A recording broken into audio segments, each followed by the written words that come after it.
si Mr. Wilfred. Panginoon, muli kami ay nagpapasalamat sa ibigay niyong kalakas at ibigay niyong sapat na tulog, magdamag. At ngayon po ay kayo po ay mapupuri sa bawat isa sa amin. Sige po sa nagdaang conference, po ay successful at kayo po rin ang mapupuri, mag-glorify all your preeminence is yours, O Lord God. At dinadalangin namin mga kapatid na andyan pa sa kanilang daanan, papunta po dito sa church. Kayo po ang gagabay sa kanila.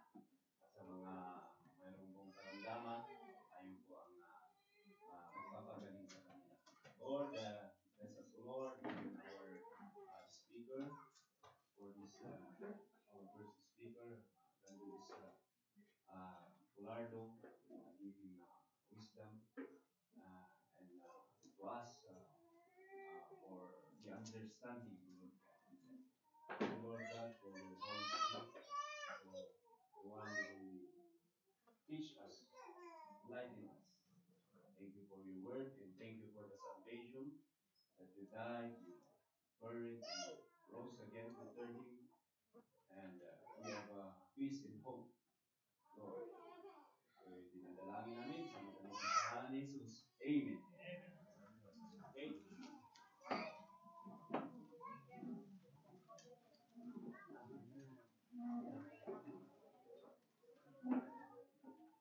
Hymn number 14.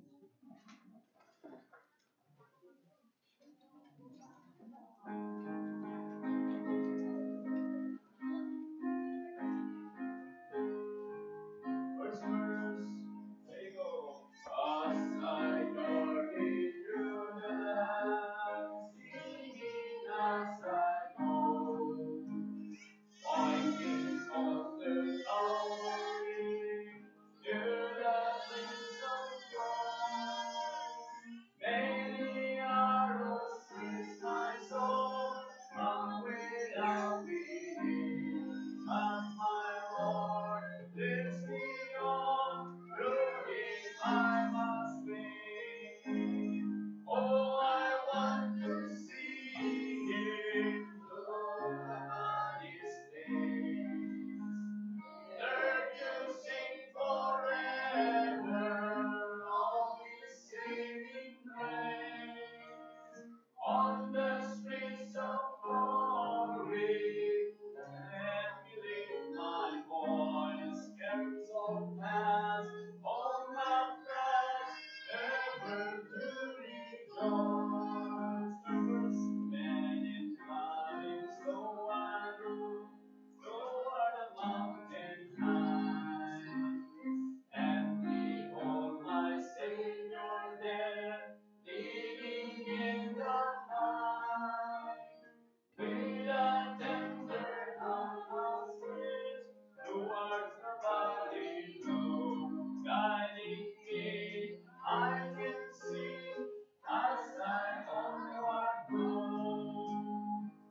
On the streets of glory, let me lift my voice.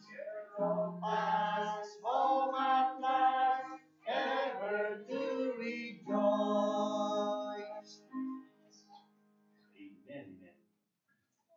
So, yun po, supposed to be 9:19 tayo mag-start, kaya medyo na naka-violate tayo ng oras natin.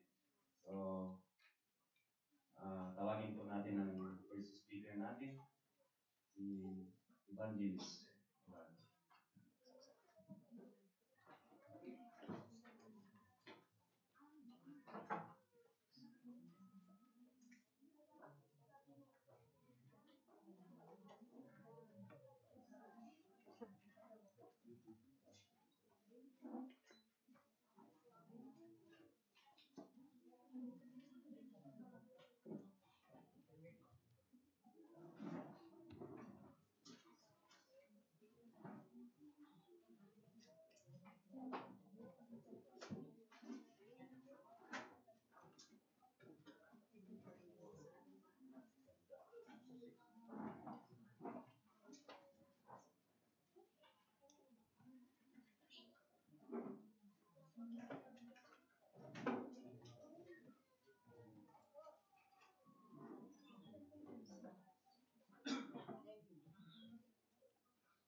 Okay, so magandang umaga po sa lahat, mga kapatid. Good morning po. Morning, Evangelist. Mga brethren dito sa Painsong, masaya ba kayo? Amen, amen, amen. Parang malungkot din yun. Kaya lang nakakita ng masaya, pero malungkot.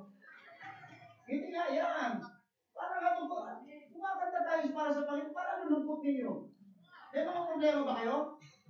Ako rin may problema, pero masaya ako. Amen? Amen. Pag tayo ay nasa church, let's be happy, amen? Amen. Huwag yung parang, pag kumakanta kayo, parang kayo nagli-lip-sync eh. O baka hindi nyo lang alam yung bakit naman yan ang pinapakanta mo, pastor? Kaya hindi sila mga ano. Okay? Pag tayo po ay nasa gawain ng Panginoon, nasa church, walang dahilan para tayo po ay malungkot. Amen. Tayo po dapat ay maging masaya sa gawain ng Panginoon sapagkat ang ating Diyos ay buhay na Diyos. Amen? Buhay na Diyos po ang ating Diyos na manlalalang. Amen? So, una sa lahat, salamat po sa Painsong Baptist Church at Pine Breeze Baptist Church kay Pastor Pasio. At itong kaibigan ko na ito talaga blessed na blessed ako dito Amen? At naging kay Sister Gianna. Nasaan Sister Gianna? Amen?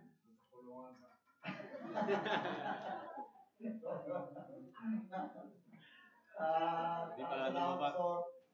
Kahit na ito ay nasa ganyang kondisyon ay pinostro natin itong plano ito na nagkaroon ng conference. Amen. And thank God for that. No? And our prayers ay nasa inyo, Pastor.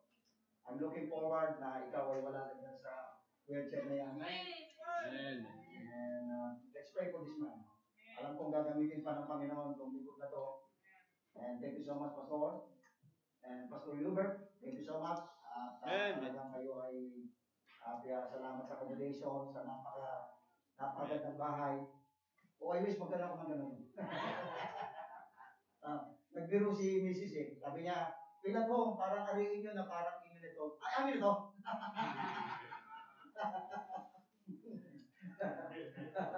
Sa amin na ba ito bahay mo? Basta sa inyo Amen. So, kaya salamat po. Salamat sa mga brethren po dito sa inyong mga sa inyong mga contribution. I know, pag nagkakandak ng ganitong conference ay hindi po madali. Pagod, matrabaho. Pero salamat po mga kapatiran po ngayong sa ating nagdaang missions conference. At ipadalangin natin. Actually, the first time na ako'y napunta dito, 2018. that was 2018. Hindi po maayos yung daan yan, wala pa nun yan. Ang hirap pumasok dito nun Nung unang pumunta kami dito Ang hirap nun, no? At buti nga ngayon, maganda na yung daan. Nung nakita ko talaga yung lugar ay isa yung naglaro sa isip ko, no? Napag-usapan namin ni Pastor Pasio yun. Sabi ko, ganda rin itong magkaroon ng parang ng Bible school Sabi ko, ano na yung nung nakita ko to. Kasi naka-isolate yung lugar. Wala sa mga worldly things. Ang ganda ng lugar. Sabi ko, ang ganda dito magkaroon ng pagtuturo ng mga preachers and mga pastors. At talagang I'm looking forward na with Evangelist Rogie na makabalik kami dito at mag-spend time kami ng mga 1 week or 2 weeks sa mga preachers and pastors. Talagang makapagtulong talaga. At kasi there's sa panahon ngayon, mga kapatid, talagang kailangan talaga mabigyan natin ng maraming ammunition ng mga pastors. Okay? At ang problema ngayon dahil sa isang click na lang ng laptop o sa cellphone, ang dami ng mga heresies ang pwedeng maagaw ang mga pastors ngayon sa YouTube, sa Facebook. Kaya napakadelikado po yung ating panahon ngayon. So kaya salamat sa Panginoon na tayo po ay piniyayaan. Biyaya lamang po ng Diyos itong mga sabihin natin mga biyaya lamang ng Panginoon itong mga bagay na ito na natutunan namin. At hindi namin ito po ay ipinagmamalaki kundi we want these things na ibinigay ng Panginoon sa amin na i-share din. Okay? So, ngayong umaga po ay tungkol po sa pag-ibig po. Amen? Amen. Amen. Tungkol sa pagmamahal. No? Tungkol sa love. Pagka-love, love na yung mga young people, talagang kinikilig yan. Amen? Tungkol sa pagmamahal. Ano po? Naalala ko yung isang husband, nung kanyang nililigawan pa lang si Mrs. Talagang sweet na sweet talaga Laging magka-holding hands. So, nanganak si Mrs. Nung sila kinasal na, nanganak si Mrs. Pagkatapos nanganak ulit, yung itsura ni Mrs. na gano'n, wow. Kakapanganak, at nababaya sa kusina, gano'n, Gano'n na itsura ni Mrs. Okay? At lahat ng bago pa lang sila, sweet na sweet, laging magka-holding hands. Aba ngayon, pag naglalakad, hindi na sila magka-holding hands. At lagi nang busy si Mister. Lagi na lang siya kabala sa kanyang trabaho. Kagagaling lang sa trabaho, pagka-uwi sa trabaho, aalis na naman. Lagi na lang ganun si Mister. Isang araw, isang linggong wala si Mister. Pagka-uwi ni Mister, sabi niya sa misis niya, pagka-uwi pa lang, isang linggo na wala sa trabaho. Pagka-uwi niya, sabi niya sa kanyang misis, Han, aalis ulit ako. Sabi ni Mrs., sana naging aso ka na lang. Bakit? Para naintindihan mo yung salita, stay.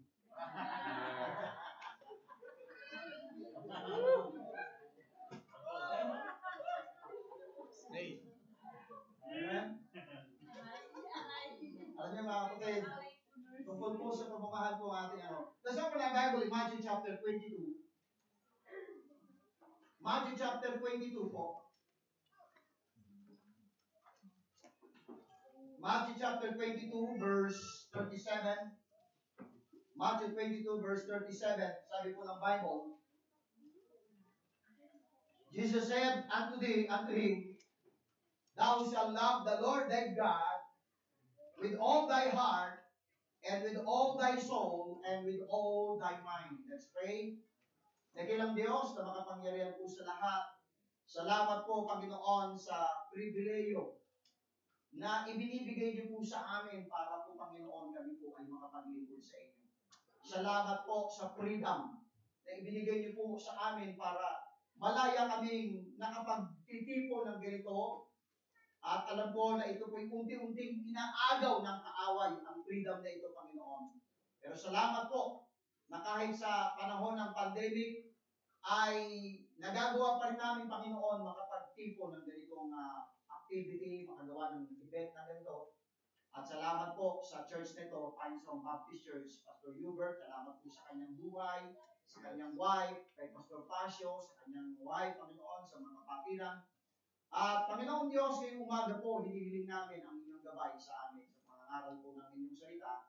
Kayo po, Panginoon, ang magbigay, Panginoon, ng challenge, Panginoon, as the preaching of the Word of God is ay maipangaral ngayong umaga na bilang Diyos. Salamat po, purihin ka sa pangalan po ni Jesus. Amen at amen. Alam niyo sa Bible, napakahalaga po yung sinabi ng ating Panginoon na thou shalt love the Lord thy God with all thy might. Sabi diyan sa verse 37, okay? Thou shalt love the Lord thy God with all thy heart, with all thy soul, and with all thy mind. Walang ibang pinakamahalaga na dapat po na priority po sa ating puso ay ang ating Diyos. Amen?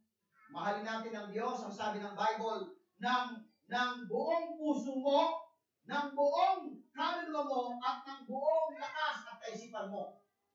So talagang hindi yung pagmamahal na iuukol mo sa ating Panginoon ay parang pagmamahal lang na parang kapag may time ka lang.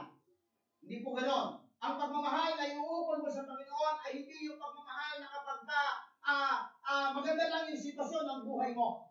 Hindi yung pagmamahal na iuukol mo sa Diyos ay yung pagmamahal na parang andyan lang siya, secondary lang siya. Kailangan yung pagmamahal na ibibigay natin sa ating Diyos ay most important, siya po ang naka-top priority. Ano man ang sitwasyon ng buhay natin, bibigyan natin siya ng priority sa ating buhay. Ano man ang nangyayari sa ating buhay, bibigyan natin siya ng pahalaga at patuloy natin mamahalin ang ating Diyos.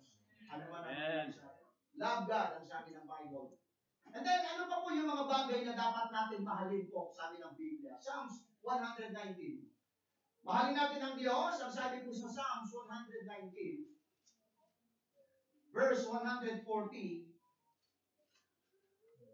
maybe drink water now, please. Psalms 119, verse 140. Psalms 119, verse 140. Thank you. Sabi sa verse 140, ano pa po yung dapat natin mahalin? Sabi ng Bible.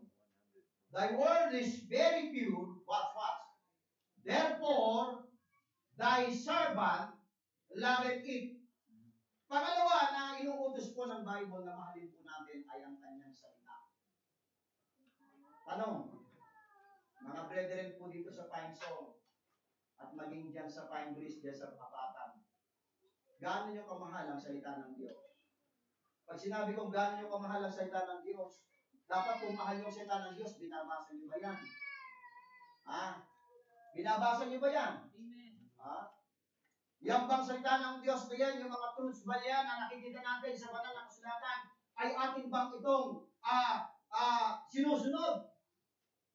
Okay? Ito bang salita ng Diyos ang nagbibigay sa atin ng joy, ng pag-asa?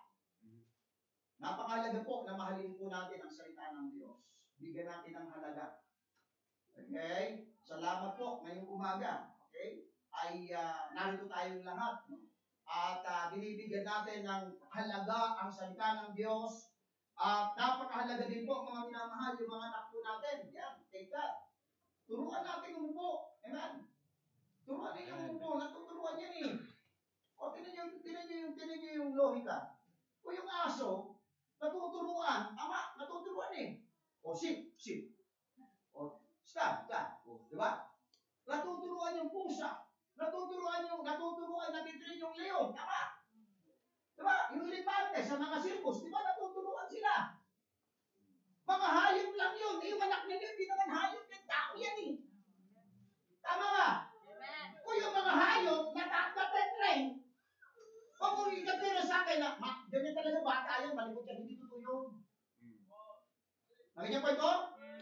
Hindi ba? Kung yung mga hayop na natitrain, tama. Hayop lang yun. Eh yung anak mo, tao yan eh. Tama? Agree ba kayo lahat? Na matitrain yung mga bata na yan na umupo at makinig. At hindi maglikot-likot. Amen? Turuan niya, turuan nyo. Amen? Tama po yun, para maturuan yung paupo nyo. Para bigyan niya talaga ng respeto at halaga ang salita ng Diyos. Mga minamahal, napakahalaga po yung bagay po na yun, mga minamahal. Mahalin natin ang Diyos. Mahalin natin ang salita ng Diyos. And another thing po, 1 Peter chapter 1, verse 22. 1 Peter chapter 1, verse 22. Ano po ang dapat nating mahalin? Sa umagang ito na sinasabi po ng Biblia. 1 Peter chapter 1, verse 22. Sabi po sa 1 Peter 1:22. Okay? Sabi sa verse 22. Seeing ye have purified your souls in obeying the truth through the Spirit unto unfeigned love of the brethren. Pangatlo na inuutos po ng Biblia po na mahalin po natin yung mga brethren sa loob ng church. Amen? Amen. Kayo pong mga magkakapatiran dito sa church. It is so sad na sa mga churches ngayon, nagsisiraan, nag-aaway, may division, hindi magkasundo yung mga miyembro sa loob ng church, nag-aaway-away sila, nagsisiraan, kakalungkot. Right. Amen? Ang sabi ng Bible, love the brethren.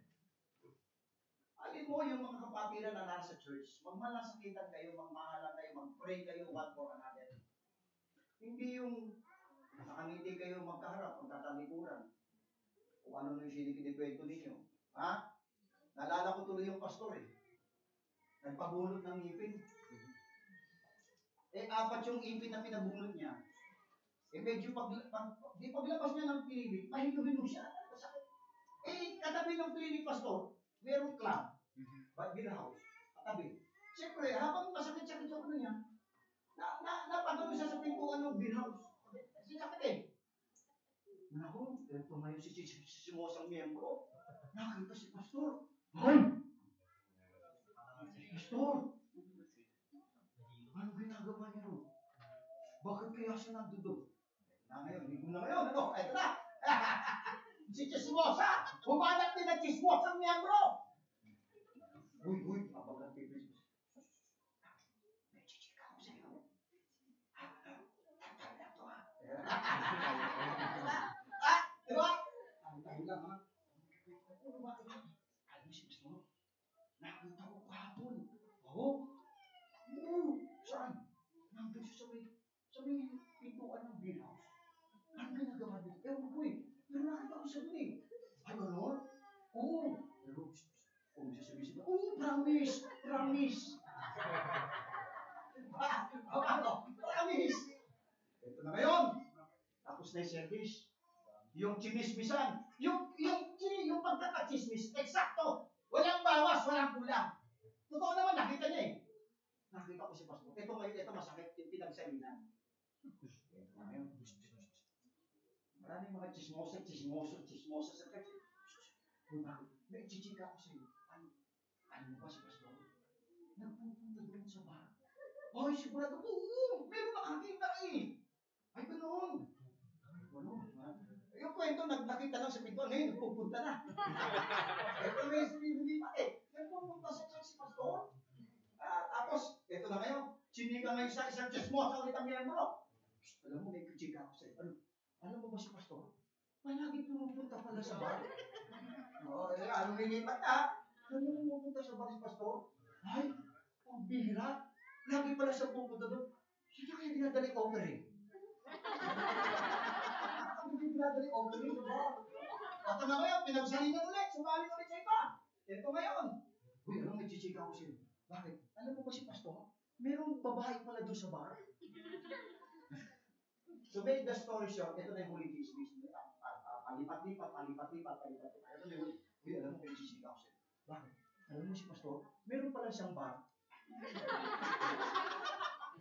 Alam mo na kamulang ng chismis, Pastor? Siya na may-ari mo! Nag-umpisa ang kwento saan? Na napasagdan lang sa pintuan. Pagdang muli siya na may-ari mo.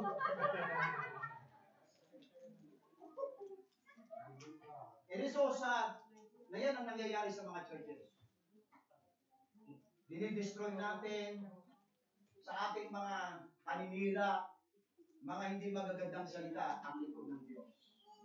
Imbis na ipinagpipray natin sila, minamahal natin ang mga lingkod ng Diyos, sinusuportahan natin ang mga lingkod ng Diyos. Love the brethren. Mahalin natin ang Diyos. Mahalin natin ang salita ng Diyos. Mahalin natin ang bawat isa sa atin na naglilingkod sa Panginoon. Amen? Pero ngayong umaga po, ay ang pamagat po ng mensahe ko, ang haba ng introduction ko, 7 dangerous love affair.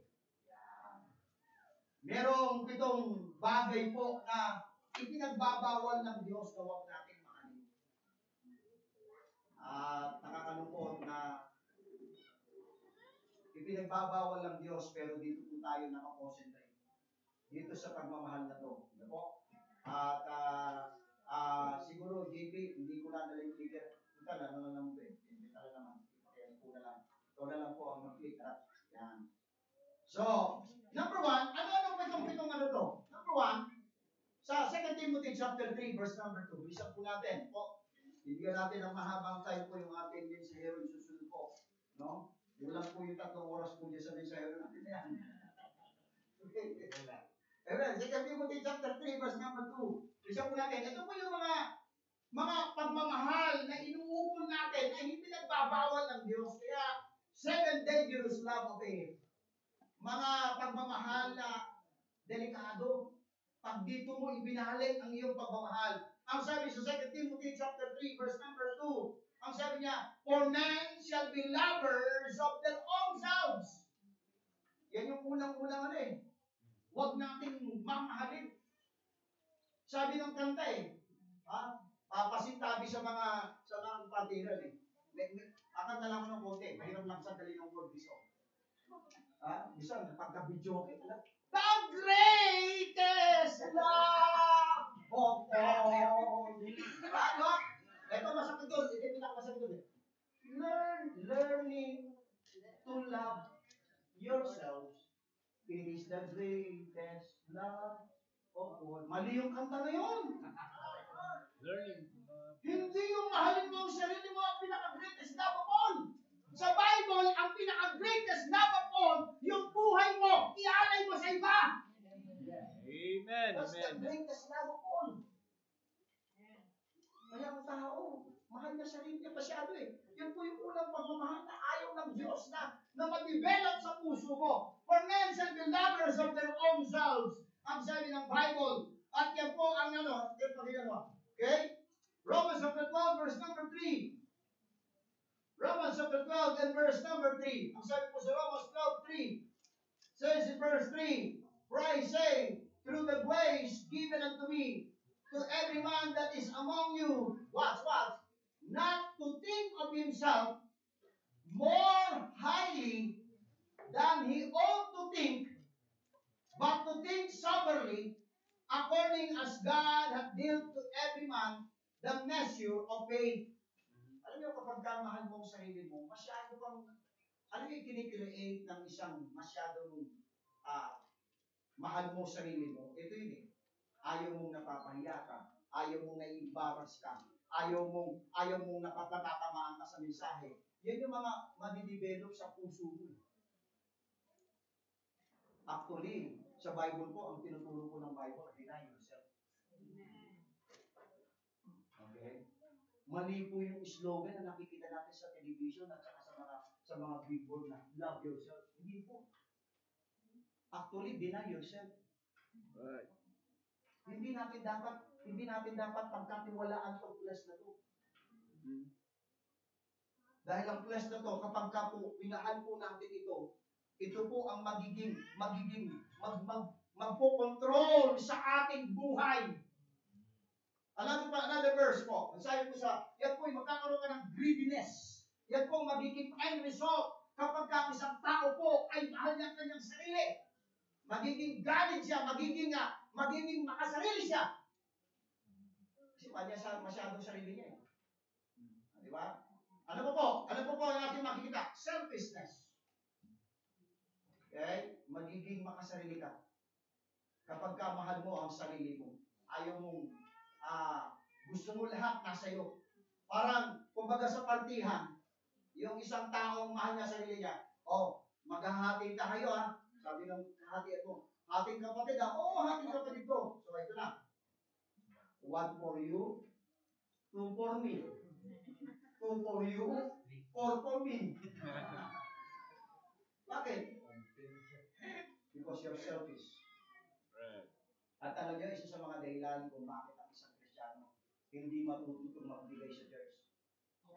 Pagka ikaw ay makasarili. And Ang mahal mo, sarili mo na lang iintindi mo. Sarili mo na lang ang mahalaga. Sarili mo na lang ang mahalaga sa buhay mo. Pagka ganun ang puso mo, pagka ganun ang mindset mo, talagang kahit anong gawin, ipuso sa'yo. Dahil sa Panginoon, sa gawain ng Panginoon, talagang ito, i-deny mo. Talagang itong flesh na ito, isusurrender mo sa Panginoon. Itong flesh na ito, ay gawin mapagamit mo sa Panginoon at magsasakripisyo para sa gawain ng Panginoon. But if you love yourself, you will not do it. For men shall be lovers of their own selves. Ano pa po ang ating makikita? Proverbs chapter 16, verse 18. Proverbs chapter 16 and verse number 18. Ang sabi po sa Proverbs chapter 16 and verse number 18. Sabi po ng Bible. Okay? Proverbs 16, verse number 18. Sabi sa verse 18, pride goeth before destruction, and a haughty spirit before a fall. Mga taong punong-puno ng pride, yun yung mga taong mahal niya kanya sarili. right. Yan yung mga taong hindi niya maibigay ang kanyang buhay para sa Panginoon. Yun yung mga taong ayaw magpagal sa gawain ng Panginoon dahil mahal niya sarili niya. For men shall be lovers of their own selves. Covetousness. Magiging covetous ka pag mahal mo sarili mo. Bakit? Dahil sobrang mahal mo sa sarili mo, lahat ng bagay na magustuhan mo, gusto mo mapasayo.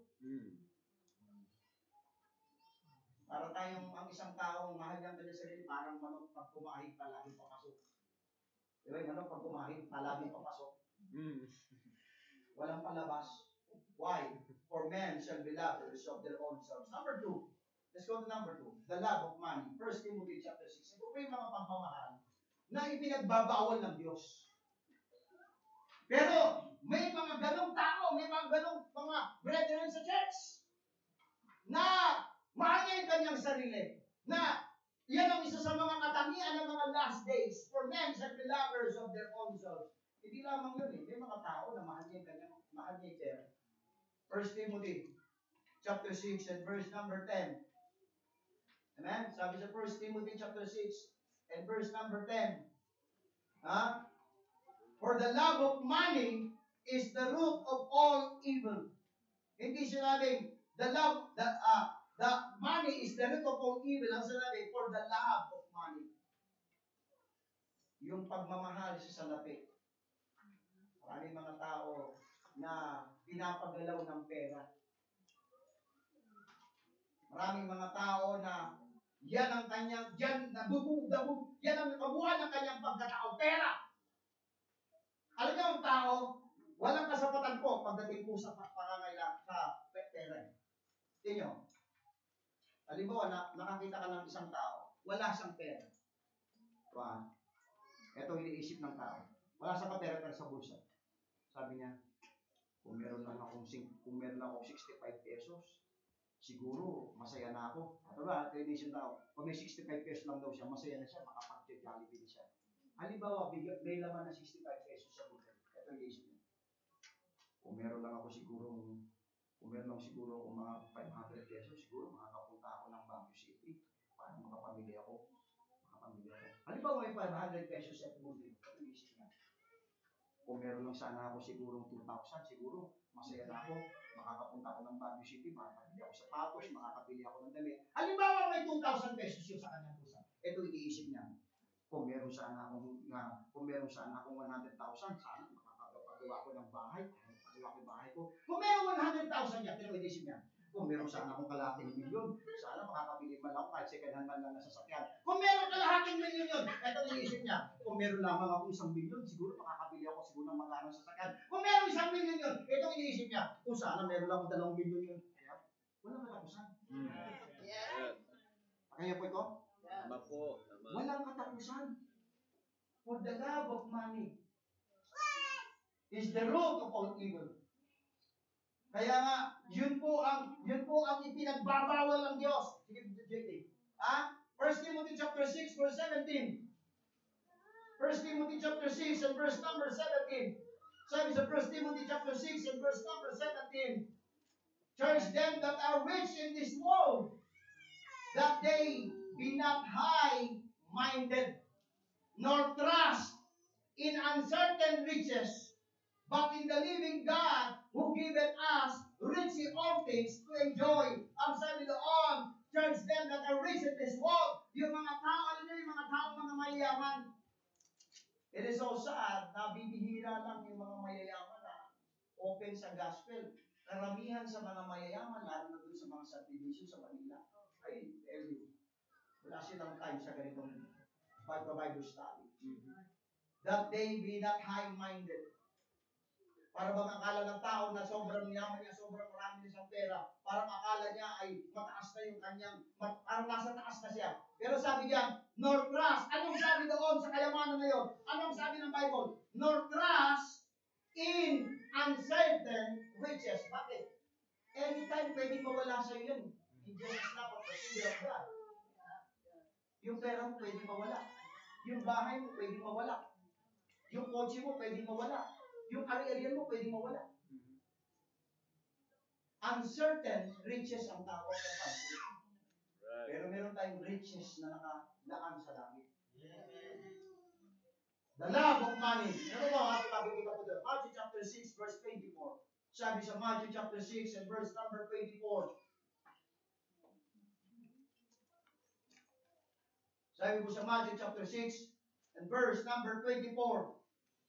It says in verse 24, no man can serve two masters, for either he will hate the one and love the other, or else he will hold to the one and despise the other. He cannot serve God and mammon. Kaya nga, alin ang dapat mong pagbinturan? Ang Diyos o yung pera? Okay, sige, bilisan natin. Tapasan na po natin. Sige po, tapasan natin yan. Number 3, the love of the praise of man. John chapter 12, verse 43. Ito po yung mga pag-ibig, pagmamahal na hindi po dapat yan ang nasa puso mo. Amen? Ang sabi sa John chapter 12 and verse 43. Says in John chapter 12 and verse number 43. For they love the praise of man more than the praise of God. Mga tao na gusto niya pinapalakpakan siya. May mga tao na gusto niya tinatakas siya. Alam yung isang bagay na nung nakita ko yung mga truths sa Bible, I'm so thankful to God na ito yung nagbibigay sa akin ng dahilan kung bakit hindi ako dapat magmataas. Yung mga truths na nakita ko sa banal na kasulatan. Pero nung hindi ko pa nakikita yung right division, yung ginawa ng Panginoon, yung right gospel, alam ni Pastor Pastor yan. Nakita niya yung kayabangan niya. Kita niya yun. Pero nung nakita ko yung mga truths nito, pinambol niya. Amen.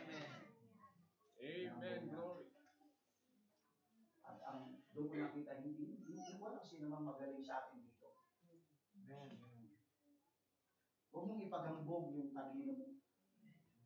Huwag mong ipaghambog yung anumang meron ka. Lahat tayo may kanya-kanyang measure na ibinigay ang Panginoon sa atin. At lahat ng measure na ibinigay ng Panginoon sa atin, yung gifts na yan, yung skill na ibinigay ng Panginoon sa iyo, may purpose ang Diyos, at yung gift na yan, yung skill na yan, yung measure na ibinigay ng Panginoon, at nais ng Panginoon na lahat tayo ay may purpose ang Diyos, ipagamit natin sa Panginoon yung Panginoon. Kaya yung mga tao, mas iniintindi niya yung sinasabi ng tao kaysa sinasabi ng Diyos. I don't care. Kahit anong sabihin ng kapitbahay mo sa'yo. Kahit na sabihin niya, manang ka naman sa suot mo, asyado naman kayong mabiblia, baka naman pagka ko sa langit yan. Some people, some brethren, they love the praise of man. Mas iniintindi natin yung sasabihin ng ibang tao kasi sasabihin ng Diyos sa atin. Sabi po ng Bible, sa Matthew chapter 6, verse 1, Matthew chapter 6 and verse number 1.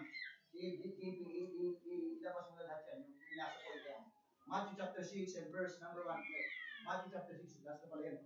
Matthew chapter 6 verse 1. Ang sabi sa Matthew 6 verse 1. Ano po ang nakalagay po sa Matthew 6 And verse number 1, take heed that ye do not your alms before men to be seen of them, otherwise ye have no reward of your Father which is in heaven. Kaya dito sa gawain ng Panginoon, hindi natin ipaglalantaran kung anong nakakatuwa na may mga member ko sa aming church na merong magbibigay ng konting tulong, magbibigay ng love gift sa atin, sa amin. Na minsan hindi ko alam kung sino nagbigay. Ano? Ano ba din? Hindi kailangan ipangalandakan mo kung binibigay mo dito sa church na to. Hindi mo kailangan ipagambong, ipagmalaki. Nakikita ng Panginoon niya. Minsan merong isang napakayapang na donya. Bakit ako nakapatid Kristo siya? Merong donya. Puno ng ginto yung kanyang kamay. Sabi niya, bumibili siya ng galunggong. Yabang ng galunggong na pala binibili. Sabi niya, habang bumibili siya, magkano yung mga galunggong na yan? Nakakita niya yun. Nakakalam natin, magkano yung mga galunggong yun? Puro ginto yung kanyang kamay. Magkano yung mga galunggong niya? Sumagot yung tindera. Gis. Alam bakit gis? Kasi yung tindera, lahat ng pipi niya, ginto. Napaya yung alin. Nakuhulin daw niya. Sabi niya, yung kanya, yung ginto lang niya, sing-sing. Yung tindera, gis. Puro ginto yung ngipin niya.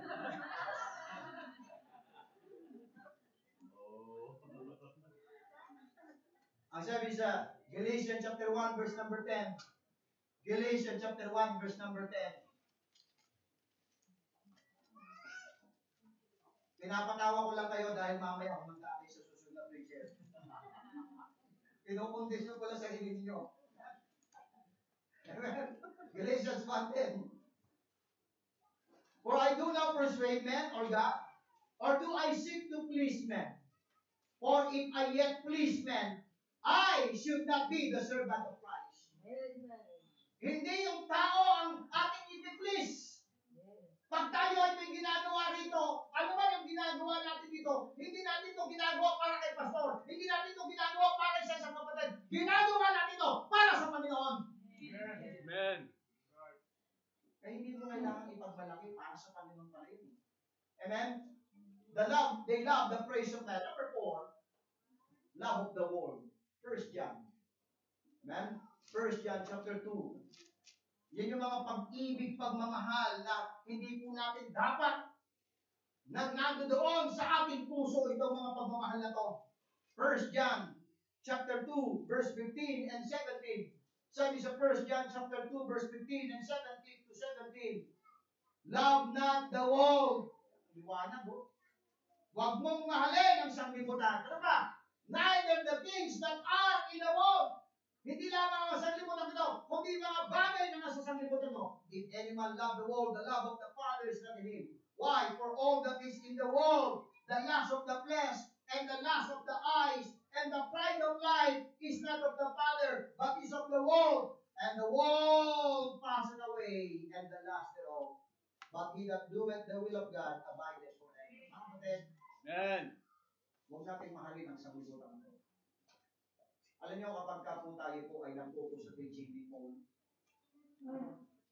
lagi pong ang kanyang mindset na ibibigay po sa atin heavenly. Heavenly. Amen. Makalangit. Doon niya tayo, yun yung motivation niya ng paglilingkod, makalangit.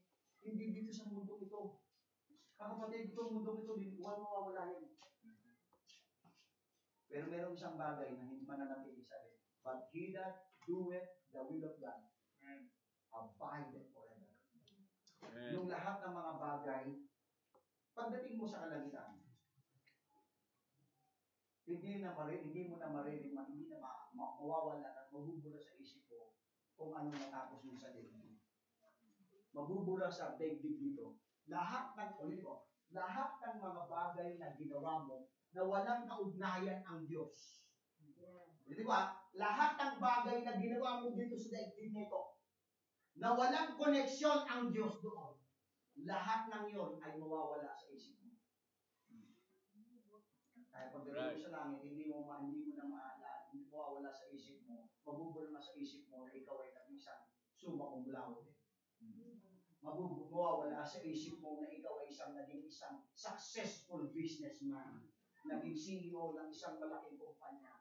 Alam mo lang, magre-retain lang sa isip ng isang believer, spirituality, yung mga bagay na ginawa mo para sa Kanya. Amen. Verse 2, ito, but he that doeth the will of God abideth forever. Eh mga kapatid, let's give ourselves, ibigay natin ang ating buhay dito sa gawain ng Panginoon. Because the more na marami tayong ginagawa para sa Kanyang ministry, the more na marami tayong ginagawa para sa gawain ng Panginoon, the more na marami tayong marinig tayo doon sa kalangitan, yung mga bagay na ginawa natin para sa Kanyang kalulatian. Love of the world, the lust of the flesh, what else? Iko. Okay, sige po, dire-diretso lang. The lust of the eyes, and then sige po, the pride of life. Sige, pa. Okay, sige, okay. Ayan, ganyan lang. Yan po yung mga bagay na nasa daigdig. The lust of the eye, the flesh, the lust of the eyes, unlawful longing for things we see, which we must control, ang sabi ng Bible, and the pride of life. Yan yung mga bagay na nasa sanglibutan, mga kapatid. And it is so sad na karamihan ngayon. Ano niya ngayon? Ang bira. Kahit na kayo ay nasa kabundukan, nandito kayo sa lugar na ito. Pero sa pamamagitan ng cellphone mo, na-entice ka sa mga sanglibutan. Sa mga bagay na sanglibutan ito. Love not the world. Another thing, na ipinagbabawal ng Diyos, kamahalin po natin. Sabi sa 2 Timothy chapter 3, verse number 4. 2 Timothy chapter 3, verse number 4. Sabi sa 2 Timothy 3:4, okay? Traitors, heavy, high-minded, ito po, what? Lovers of pleasures more than lovers of God. Loving pleasure more than loving God. Mas mahal pa natin yung kalayawan. Mas mahal pa natin yung luho. Mas mahal pa natin yung convenient ng buhay sa mundong ito. Kaya kapag natatandaan ko nun doon po sa JBC, nung nag-mission po ako doon. Dahil po sabihin natin, sa hirap ng finances sa ministry, nung nagsisimula ako sa JBC yan. So, dahil sa kukunting amount ng meron ako, humanap ako ng kung saan makapagtitipon. Nakakita po ako ng isang bodega po ng palay. Ang baba po yung mga ganito kataas lang po yung pinaka-bubong niya po. Bodega pa. Ang bakal lang ng wala akong, yun lang ang kaya ng pera ko 300 pesos a month. So, ganun yung bubong. Siguro, kakasya lang siguro mga 50 na katao. Dahil bodega, walang bintana. Bodega Pagkatapos, hindi simentado. Iinis lang namin ni Mrs. Kaya pagdating ng mga 11, para kami nasa pugon. Ang init-init. Ano yung konti? Sumunod na Sunday, may umatay na, yung mga limutan yung babae niya Ba nakakotse? First time. May umatay sa amin, nakakotse. Tapos, pay-pay ng pay-pay. Ako, nag-tipid siya, pay-pay ng pay-pay. Tapos, matapos na yung service, sabi niya, Pastor, alam mo, Pastor, ang init-init dito sa church niyo. Sabi niya, pagkatapos, ang bababa ng siguro magkatapos na palagyan ng pisa niya. Sabi niya, at saka, Pastor, ano ba yan? May papalitan daw itong semento pa, kapiturahan pa. Alam mo kasi, maganda kasi church pagkapiturahan ko At pagkatapos na binagdaan, ako yung mga anak ng mga miyembro, baka masagasaan, palagyan ng bakod yan. At saka, walang electric pa dito, pinit-init. Sabi ko sa kanya, sis, ang ganda ng suggestion mo. Sana sa susunod na balik mo may pang-pisa, hindi ka na. Hindi ka na electric pan. Pwede lang ang pintura. Ako lang mahal na magpintura. Guess what? Next Sunday, hindi na bumalik. Amen? Hindi na bumalik yung member na yun. Yung isang church na yun. Hindi naman member sa aming church, mga kapatid. Ano po? So, more than lovers of God, lovers of pleasures, more than lovers of God, mas gusto natin yung, alam niyo yung plus na to? Mas gusto nito yung kalayawan eh. Yung enjoyment ng sanglibutan. Kapag ka nasa church, boring. Hindi masaya. Hey, mga young people. Ha? Diba? Pagka nasa sanglibutan tayo, pag nasa barkada tayo, masaya tayo. Pero pag nasa church, boring. Okay? Lovers of pleasures more than lovers of God. Ang sabi sa verse 5, having a form of godliness, but denying the power thereof. From such, turn away. Kaya mga minamahal, mga kapatid, napakahalaga po yung bagay po na yan, na tayo po ay dapat po. Kaya ito yung mga bagay na huwag nating mamahalin sa ating buhay. Pagmamahal sa salapi, pagmamahal sa ating sarili, okay? Pagmamahal sa sanglibutan ito, okay? Pagmamahal sa kalayawan. Ang dami nating mga bagay na minsan mas pinagpapalit pa natin ang church natin sa mga bagay na nakakalungkot doon po sa aming church doon sa Manila. Dahil maraming pag-araw ng Sunday, maraming pwedeng puntahan. Maraming mga birthday, may mga celebration. Bakit wala si kapatid na ito? Lovers of pleasures more than lovers of. Okay, labas mo na yan. Bakit? Okay? Ano pong sabi po dyan sa Philippians chapter 3? Iyo, Philippians chapter 3. Philippians chapter 3. Isa na po natin. Okay? Philippians chapter 3 and verse 7 to 8. Sabi sa verse 7 to 8, but what things were gained to me, sabi po, those I counted loss for Christ. Yung mga bagay na pakinabang sa Kanya, inari lamang niyang itong kalugian para kay Kristo. Verse 8, yet doubtless, and I count all things but loss for the excellency of the knowledge of Christ Jesus my Lord, for whom I have suffered the loss of all things, and do count them but dung, that I may win Christ. Sabi ni Paul, yung mga bagay na maaaring makapagbigay sa iyo, makapag-angat sa iyo, makapagpasaya sa iyo, yung mga pleasures sa sanglibutan ito, ay inari ni Pablo. Ito'y walang kwenta. Walang halaga. That I may win Christ. Lovers of pleasures more than loving of God. Number 6, love darkness rather than light. Mga tao na mas mahal pa nila ang kadiliman kaysa sa liwanag. John chapter 3 verse 19. John chapter 3 and verse 19. Sabi po sa John chapter 3, ito yung mga pagmamahal na huwag po natin huwag ma-develop, huwag magkaroon tayo ng ganitong pagmamahal. John chapter 3 and verse number 19. Sabi sa verse 19, and this is the condemnation, that light is come into the world, and men love darkness rather than light. May mga tao, alam nyo, sigurado kayo mga miyembro dito, mga ka-relate dito. Karamihan sa mga nasa paligid ninyo, kung bakit ayaw nila umatin itong naninyo. Kasi sa inyo maraming bawal. Ano ba? Bawal sa inyo alak, bawal sa inyo sugal, bawal sa inyo ganito, bawal sa inyo ganito. Kaya ayaw ko yan eh. Ano bakit? Kung bakit sinasabi nyo? Kasi mas gusto niya kasi yun. Tama? Yes, sir. Right. They love, sabi ng Bible, they love darkness.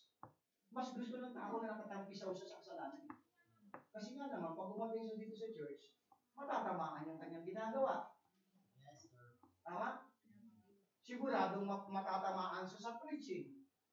Kaya minsan may mga miyembro sa church hindi nakakatagal, ganun din eh. They love darkness rather than light. John chapter 12 verse 35. Tignan mo niyo. John chapter 12 and verse 25. Ito ang sabi ng Bible. Sige, JP, ilabas mo na natin mga nandiyan. John chapter 12, verse 35. Sabi sa John 12:35, then Jesus said unto them, yet a little while is the light with you. Walk while ye have the light, lest darkness come upon you. For he that walketh in darkness knoweth not whither he goeth. Yung mga tao lumalakad sa kadiliman, hindi niya alam kung saan patungo.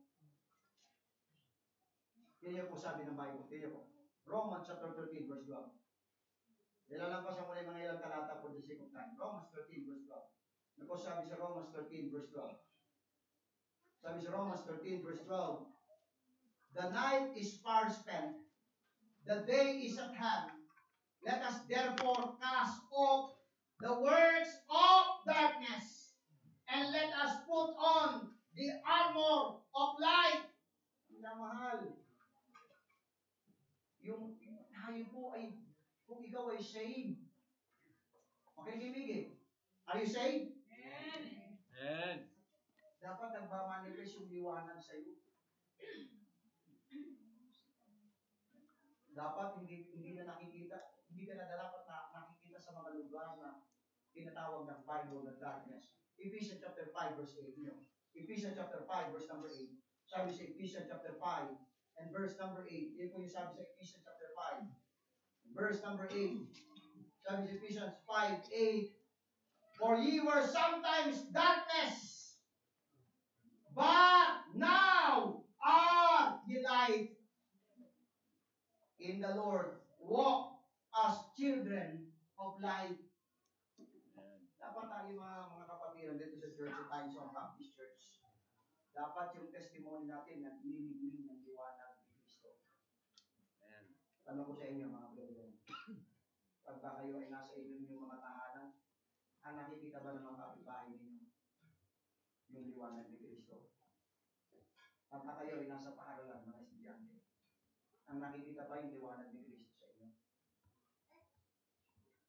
O hanggang ngayon, baka meron pa ilan sa inyo, nandun pa rin sa kadiliman. Nag-e-enjoy pa rin sa kadiliman. Men love darkness rather than light. Ang sabi sa chapter 5, verse number 11, 5:11, sabi ng Bible, and have, what? Chapter 5, Ephesians 5:11, and have no fellowship with the unfruitful works of darkness, but rather reprove them. Kung tayo makipag-fellowship sa mga bagay dito sa kadiliman ng sanglibutan, but rather reprove them. And then the last, number 7. Number 7, sige no. Number 7. Revelation chapter 2. In conclusion of my message this morning, may mga Kristiyano na iniwan na nila yung kanilang first love sa Panginoon. Like dito sa church, dito sa Revelation chapter 2, verse number 4. Sabi ng Panginoon sa church sa Ephesus, ano ang kanyang sinabi sa church sa Ephesus? Nevertheless, I have somewhat against thee, because thou hast left thy first love. Pinabas mo yan. Thou hast left thy first love. Ay mga kapatid, nung kayo ay bagong saved, nung bago nyo nakita yung katotohanan, nandun kayo dun sa isang kalagayan, in love ka sa Diyos. Excited ka na umattend sa gawain ng Panginoon. Excited ka, Sabado pa lang, parang gusto mo, linggo na. Kaya kasi church, ang saya mo. Andun yung joy. Pero paglipas ng mga panahon, dumating yung mga problema. Dumating yung mga pagsubok. Dumating yung persecution. Unti-unti yung pagmamahal na yun, nananabig. Naranasan niyo ba yun? Sana, sabi ng Bible, okay, we become careless in our prayer life pag dumating na yung time. Careless in our Bible reading. Careless in our church attendance. Dumarating na yung time na dati mainit ka, pero ngayon, unti-unti, hindi naman pa-absent ka na, hindi mo na nabubuksan ang Biblia mo, Hindi ka na nagpe-pray, selfish in our giving, cowardly in our witnessing, compromising in our convictions, and thoughtless in our associations with this who do not love and worship our Lord. Kapatid, i-maintain natin sa biyaya ng Panginoon yung pagmamahal natin sa Diyos. Kahit na anong mangyari, kahit na anong maganap sa buhay mo, magkaroon tayo ng commitment. Lord, mamahalin kita. Because the Bible says, thou shalt love the Lord thy God with all thy heart, with all thy soul, and with all thy mind. Amen? At may mga bagay, I hope and pray na naging blessed sa'yo. Nakita niyo yung 6 na mga bagay na hindi dapat natin mahalin sa ating buhay. Let's pray. Dakilang Diyos na makapangyarihan po sa lahat. Maraming pong salamat po sa pagkakataon ito. At sana patuloy po ang inyong mga salita ay gumilo sa umagang ito at maging patuloy na mensahe sa susunod na speaker. Kayo po ang mag-bless at mag-challenge patuloy sa aming buhay. Purihin ka, Panginoon, sa pangalan po ni Jesus. Amen at amen. Pastor Gilbert.